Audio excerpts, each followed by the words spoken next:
Good afternoon, coaches. Happy Sunday. This is Scott Hansen coming to you. I actually was motivated to record and share this video for a coach who had requested.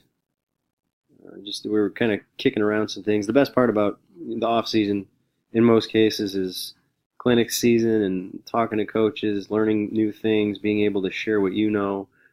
Hopefully, somebody can make you better. Hopefully, you can make somebody else better. That's kind of the great thing about our profession is it's not necessarily competition amongst ourselves. It's really cooperative, and I really appreciate the sharing that goes on and how open and generous people are and have been. So this is kicking around man coverage and talking about pick routes, rub routes, whatever you want to call them. The communists on the defensive side of the ball call them pick routes because they think they're illegal, and offensive guys tend to call them rub routes. I think I made a comment on Twitter that I tend to call them pick routes simply to poke the bear was a terminology that I used, and mainly because I like to call them that to kind of tick the defensive guys off. So what we're going to look at here is just some kind of basic things that we do, or that I do, I should say, to conquer man coverage. We don't see a lot of it during the regular season. A lot of the teams that we play against are zone. We do see a lot of that 4-2-5 cover 4 pattern read. We see a lot of cover 3. We really don't see much man until we get into the playoffs, so it's always something good to be prepared for. We see a little bit of 2 against our crosstown rival. So we only have to deal with that once per season, generally speaking. This past season in the playoffs, we played against a team who mixed man coverage, tried to go man against us a little bit later in the game, and with the counterattacks that we had, we're very successful and got them out of man coverage because we hit a home run or 2, and they were not able to stay in their man coverage. Unfortunately, the week after that, we played against a team who was a base man coverage. They played a bunch of 1, played some 0, actually played some man 2 also, which we had never seen before. And unfortunately, we had a little bit of difficulty running the football in that game, and our best receiver was also playing with an injury. So we had, a difficult experience and couldn't really execute the way that we wanted to. So hence, we needed to make some adjustments. Before we get into specific plays, I just want to kind of kick around a couple of things, not to sound condescending, but just basics that we do. So a base adjustment would be to use formations and motions as much as possible. And one thing that we like to do is use a bunch of motion. Whether a team is man or zone really makes no difference to us. We have some base motions that we use, but you especially want to use motion to see how the picture is going to change, right? Are they going to roll safeties and switch? One safety jumps to free and the other guy is going to come up and play man on the motion guy. Are they going to run the defender all the way across the formation? So then you can kind of manipulate and decide what you're going to do based on that, how the picture changes, okay? So, again, not to sound condescending, but just giving you some basics as a background. From a formation standpoint, we've played against teams in the past who assign a particular defender to a particular offensive player. We've also faced teams where, the corners take the outside receivers, whether it's a dog or an outside linebacker, strong safety, whoever the kid is will match up with a slot guy. And so, we flip-flop our slot guys and outside guys all the time to see what the defense is going to do. Are you going to switch guys because your number 22 is responsible for our number 16 or whatever the case may be? Or are you just playing, all right, whoever's number 2, that's who you got, and whoever's number 1, that's who I got. So that's something else I would strongly recommend. Move your guys around, especially if you can put your best guy against somebody who is not their best guy. Again, not rocket science, excuse me, or anything like that, but that's kind of where our thought process begins. After that, and we have some adjustments to our base plays. Again, I think the thing I learned the most clinicking with other coaches during the off season is you want to have as little new teaching as possible. So when we adjust for man coverage, we're essentially running the same routes. It's just that the responsibilities are going to change a little bit. You may not actually be running a route anymore. You may be responsible for picking a defender, or you're going to slightly change your technique. We're not going to completely overhaul what we do or try to install a bunch of new routes to beat man coverage. We're going to run our stuff. We're just going to do it a little bit differently. So just some things to think about. We are a heavy bubble screen, and some people have different words for it. Now screen, smoke screen, whatever you want to call it, the quick outside receiver screen. We do a whole bunch of that within the context of our offense. Not only have the quarterback catch the snap and throw it out there right away, but also as the third phase of our triple option. So, and teams know that. That's our identity. That's what we do.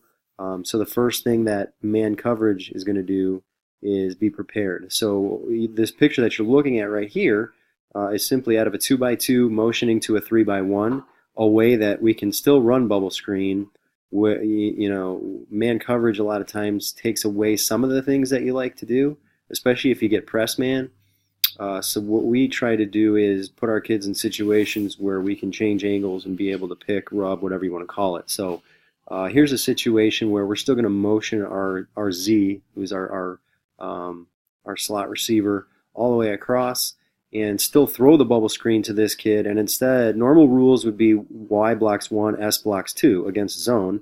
Against man, that's going to change, and you're going to kind of get a 2-for-1, where S is going to come inside and pick or rub the motion guy who's responsible for this offensive player, and our outside receiver is going to run the corner off just to open up this outside perimeter area for our kid to catch the ball and get upfield. So that is one adjustment. So let's say they bump and shift where, this safety, so let's say this safety rolls down and this guy rolls back. Same idea. The ass in this case, whoever our guy is, has to be intelligent and understand, all right, he's got to see what's going on also. How is the picture changing? If this guy rolls up, well, now then that's the guy that you have to pick or rub. And we practice situations, especially if we know that we're most likely going to get man coverage. We practice that as much as possible. We actually use our defensive backs, our starting defensive backs. We're blessed to have two platoon system where we don't have a whole bunch of two-way guys. So we're practicing our number ones against our number ones, number one receivers against number one DBs, and we're getting after each other. Guys, give us some man coverage, and we're going to kind of work to,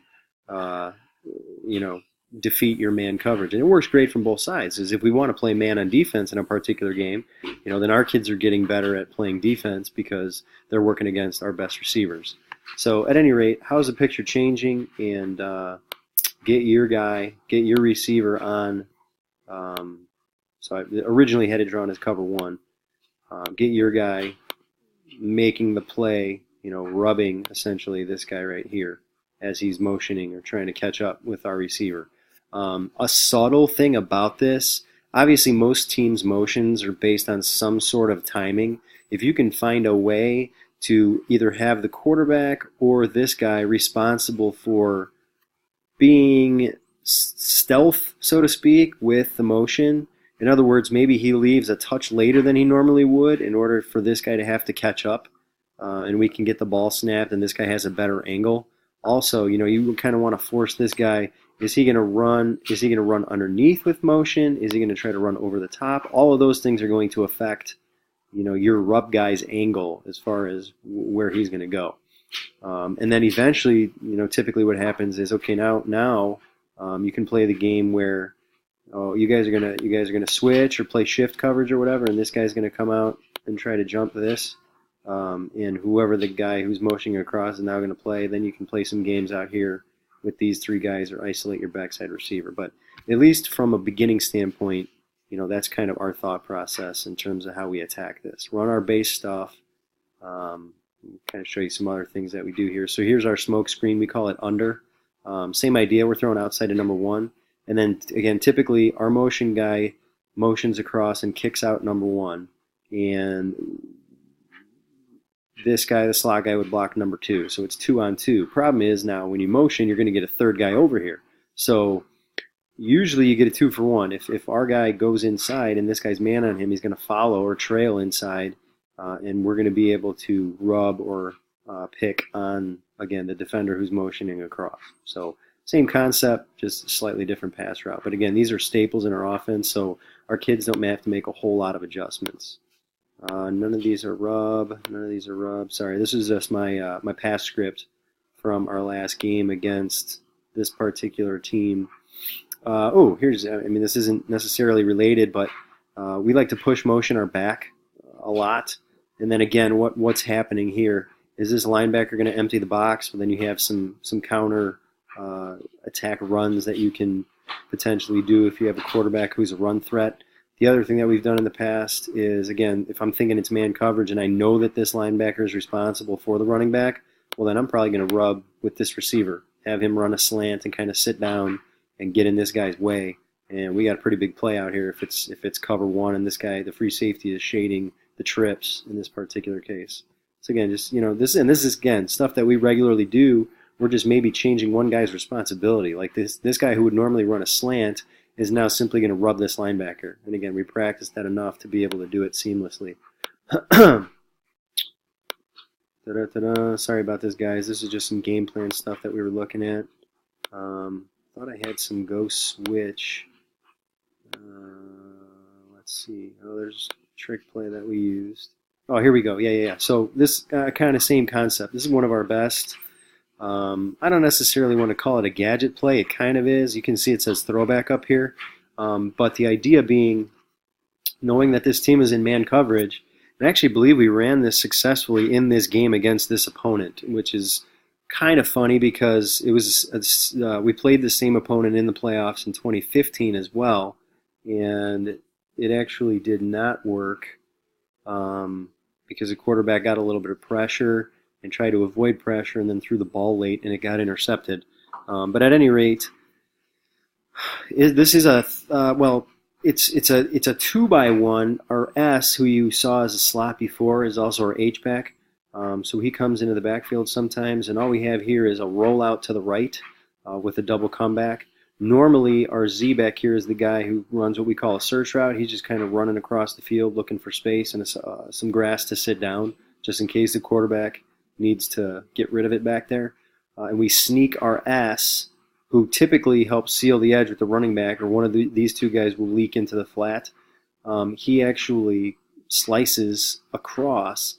And in the past, we had him wheel up the sideline, and we ran it enough times where teams kind of understood that was part of what we did, so we ended up having him actually bubble back and stay behind. And why do that? Well, now I can actually block this linebacker with this receiver because the ball is being thrown behind the line of scrimmage. So if this guy, is paying attention to his man, he should see him release. His eyes might get caught in the backfield, though, when the quarterback rolls out this way.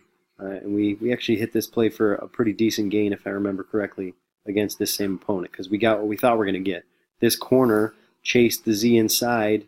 Our Z was able to get a piece of this linebacker, and we were able to throw it to him, and he got some space. What ended up happening, I think, was the safety ran him down because it was a cover one safety, and he had nothing else to do. So he kind of actually did a good job of recognizing the play and getting over there to make the tackle.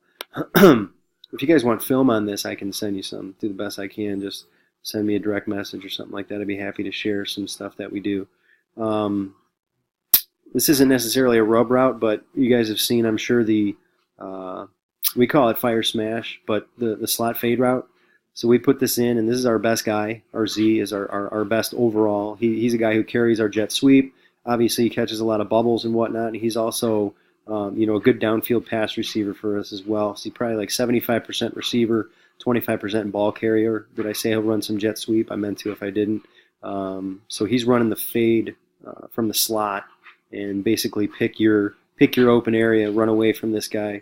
Quarterback can hit a nice home run there as well. So again, that's not particularly. Here we are. So go change rub. This is out of a 2x2, and what happens is normally we motion, and this is just out of the 4-vert concept. So it becomes a 3x1, which means you've got one guy whose landmark is the numbers, one guy whose landmark is the near hash, and one guy whose landmark is the far hash. If this was zone coverage, what would happen is our S receiver would be running to the far hash, our Y would be running up the near hash, and our Z would be motioning all the way out and running up the numbers. So the only way that changes against man is both of these guys now are responsible for getting in the way of a defender. Okay, and the way we did it is we knew that this guy was going to run with motion, and so again, very much like the first play that I showed you with the bubble screen, our ass in this case is going to be the guy who rubs the defender coming with the motion. And just in case the free safety who's in cover one is trying to get over the top of that, our Y would also, as he's running his inside vertical route, would sit down and try to occupy the free safety so that we get a clean look. What ended up happening eventually is that they did switch the coverage, and we ended up hitting the S because this guy motioned across, and these two guys somehow switched. The corner sat on the Z as he was out here. The Y ran up and was occupied by the safety, so our S was able to run to the far hash and catch a pass because somebody forgot about him. So, or actually, we might have gotten sacked and he was open. That sounds like a more likely scenario from this past season. At any rate, you get the idea. And again, this is a base play that we have. We're not doing anything except changing the responsibilities of these two guys to occupy defenders rather than continue with their routes. Similar concept as the throwback to the S. Now we're just leaking the back out. And again, who's responsible for the running back versus who's responsible for this guy? So problem with this one is this guy cannot block because we're not trying to throw the ball behind the line of scrimmage. We're actually trying to throw a true wheel route and get it down the field. So the Z is going to rub this linebacker who's presumably responsible for the running back, try to occupy him so we can hit, a decent shot here out of the backfield. And that's all that we had. So you can see that you really don't have to adjust a lot. So I would, encourage you guys, play callers especially, be creative and look for ways to take what you already do, so you don't have to do any new teaching, and get that to your guys. Practice the idea of, the pick or rub or whatever you want to call it, rather than running the regular route that you would. It's a simple adjustment.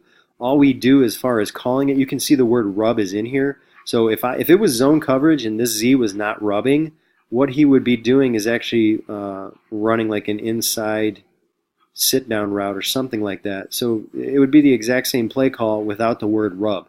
I mean, that's all we do. We add a rub tag or a crack tag if we're going to throw the ball behind the line of scrimmage. And our kids understand what rub means. Our kids understand what crack means. And it's just a simple little way to call the same play, but the rub tag would indicate, which receiver has the rub route. So I hope that's helpful for you. Again, if you want anything in more detail, I can try to find some cut-ups if you want to see those as well. Go ahead and DM me or whatever, but hopefully this is valuable for you, and let's continue to get better and improve each other and learn. Appreciate your time today, guys. Thank you.